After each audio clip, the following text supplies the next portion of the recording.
Yeah. Just about 57 Cranard.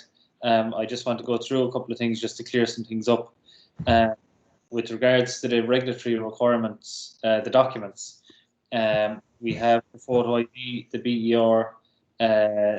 BER certificate, the utility bill pertaining to the property, and the agency agreement signed and sent back to us for 57 Cranard, and we have the due diligence form as well.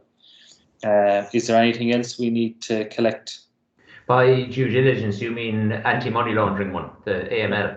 Yeah, so that's filled out, and I just need you to sign it as all. Yeah, okay, that's fine. Just with the compilation of our media as well, the brochure is done and I'm awaiting approval from the vendor. The video walkthrough was done, and at the same, I'm waiting approval from the vendor. And the My Home and Daft adverts, I know they generate automatically, but they're obviously done as well.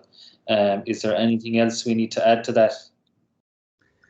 No, because again, everything is automated. Then once we have all that on the CRM, it automatically uploads to pfq.ie, and from there it feeds out to Daft and My Home. Okay, brilliant. Just viewing considerations. I know at the minute we can't do any viewings, unless the house is sale agreed, but sure, that's no good to anyone. When it goes back to, I'm assuming it'll go back to the previous level 5 protocols that we had prior to the new restrictions. With regards to, we need to see proof of funds before we bring someone to the property. We might check with the vendor when it goes back to those requirements. Would that suit? I know the house is vacant, but still some people, mightn't want us in the house or bring it to them. I've done, with the current shutdown, I've done an email to all our vendors, just telling them that we can't do any physical viewings at the moment. So obviously the flip side of that is, once we can do physical viewings, we'll do an email to them again, as we did after the first lockdown, to say, we're back, we can do physical viewings again now if it suits you. And they then have to opt in or opt out. I asked them to respond to the email, so they opt in or they opt out. Okay, that's great. Just with regards to bidding, everyone, not everyone, but a lot of people ask, are they looking for a quick sale, blah blah blah.